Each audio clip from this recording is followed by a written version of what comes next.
This is a fascinating catfight. The President of the United States against Bill O'Reilly. Now, apparently it's this new tradition where the President goes and talks to the network that's carrying the Super Bowl in their pregame coverage. In this case, it's Fox, so that he goes talks to Fox News. And Bill O'Reilly is the big chief over there and Grand Poobah, and so he sat down with Bill O'Reilly. It's obvious that O'Reilly had it in his mind that we're going to do a face-off here, okay? It's O versus O, Obama versus O'Reilly.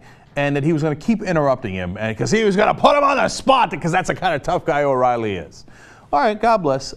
So one of the questions was about Obamacare. That was one of the topics. Well, that makes sense. That's in the news. Some Democrats are complaining, oh, that's already old news. That was 3 months ago. No, nonsense.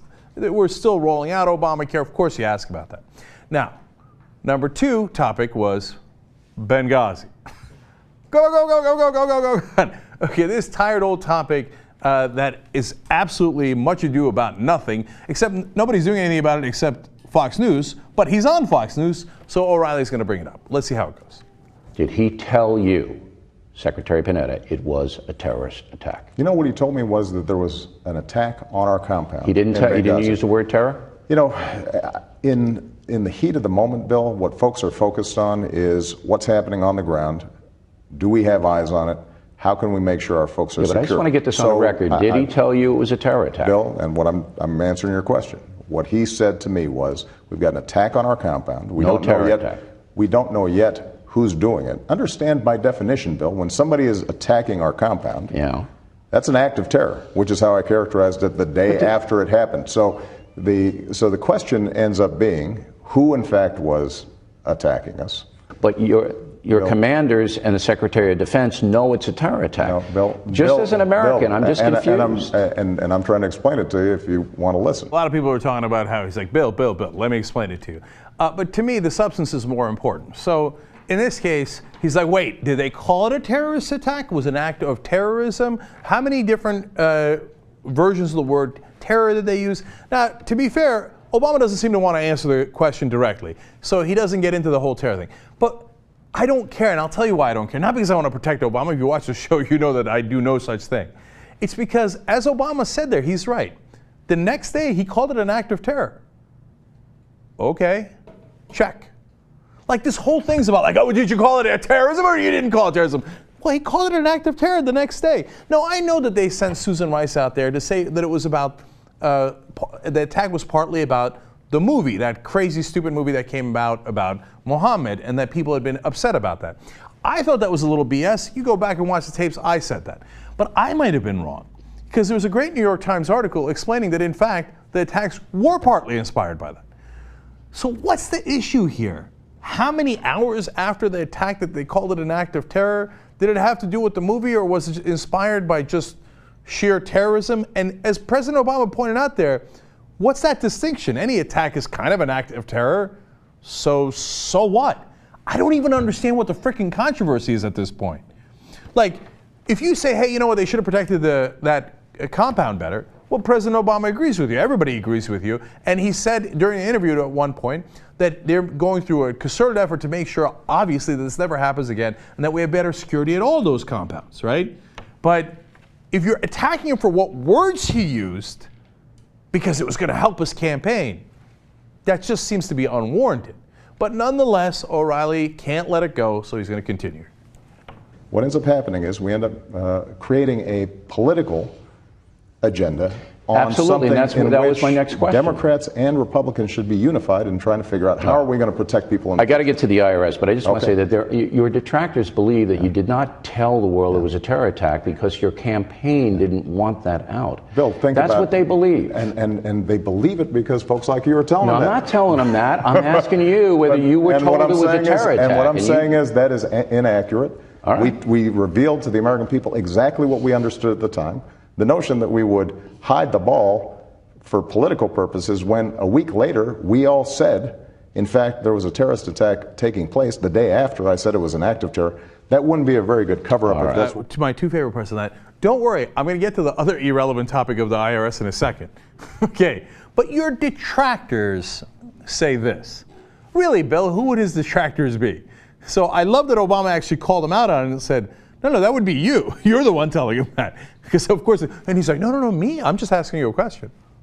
Like we didn't see you talk about Benghazi nonstop on your show over and over again? Please. So this is all much ado about nothing. But if you think that's irrelevant, wait till you get to the stupid IRS issue. But before we do that, Senator Inhofe, he's a senator, can you believe that? United States senator, is going to go on and talk about Benghazi and how important it is in this O'Reilly interview. Well, Senator Inhofe, please tell us. Well, it's just an outrageous lie, and it's kind of hard to call it anything else. It's kind of like Obamacare and the things that he said in the beginning and now is denying. Well, in that case, John Brennan's the CIA director, James Clapper's the director of intelligence, Leon Panetta was the Secretary of Defense at that time. All three of them, the day it happened, it was actually the morning of the 12th, said that it was an organized terrorist attack, and they told the president that. And I think I applaud, I didn't see the segment you're talking about, but I applaud Bill O'Reilly if he tried to press him on that. That, and I will say this to my dying day, I know people don't realize it now, but that's going to go down in history as the greatest cover-up. And I'm talking about compared to the Pentagon Papers, Iran-Contra, Watergate, and the rest of them. This was a cover-up in order for people right before the election to think that there was no longer a problem with terrorism in the Middle East. Yeah, this will go down as, I mean, right there with Waterloo, when Napoleon crashed his troops there, Stalingrad, all the giant defeats, the cover-ups, all the controversies throughout the world. I mean, this is gigantic. Remember when Caesar crossed the Rubicon? This is slightly more important. Okay, and what was it again? That he didn't call it a terrorist attack on the first day, he called it an act of terror on the second day. Oh, come on. You know, it's gotten to the point where conservatives, they don't even know what they're mad about. They just have these code words that get them all riled up and the hair on the back of their neck stands up and they're like, Solyndra, IRS, Benghazi. What happened in Benghazi? It's either terror, something. God damn Obama, Benghazi. It's like, reminds me of Seinfeld in the old days. Costanza, Newman, Benghazi. Okay. All right, like I said, the only controversy dumber is the IRS one. Now, understand before we go into this line of questioning, even though Fox News keeps talking about it, it has been absolutely proven that the guy at the IRS who ordered this was actually a conservative. And he looked into conservative groups and liberal groups. And in fact, none of the conservative groups were, after the scrutiny, ran into any issues at all. The only group that ran into an issue was a progressive group. It is the exact opposite of a controversy. Okay, there's no controversy whatsoever. Nonetheless, here we go. Former IRS chief, he was cleared into the White House 157 times, more than any of your cabinet members, more than any other IRS guy in the history by far. Okay, why was Douglas Shulman here 157 times? Why? Mr. Shulman, as the head of the IRS, is constantly coming in because at the time we were trying to set up the healthcare.gov. And the what did IRS, he have to do with that? The IRS is involved in making sure that that works as part of the overall healthcare team. So it was all healthcare? Number two, we've also got the IRS involved when it comes to some of the financial reforms to make sure that we don't have taxpayer-funded bailouts in the future. So you had all these different agendas in which the head of the IRS is naturally involved. Why did the head of the IRS come to the White House all the time? Why did the chicken cross the street? He's the head of the IRS. He's going to go to the White House all the time. What the hell does that prove? So you see, it must have been a cover-up. No, I don't see. That's what he does. That's his freaking job. Go and coordinate with the White House on policies involving the IRS. What in the world does that prove? This is so monumentally stupid. And the real question for me, and this is the crux of the interview and how it went and what it means for the rest of Obama's term, was the question of whether Obama was finally going to stand up for himself or not. That's why this story in the end is interesting.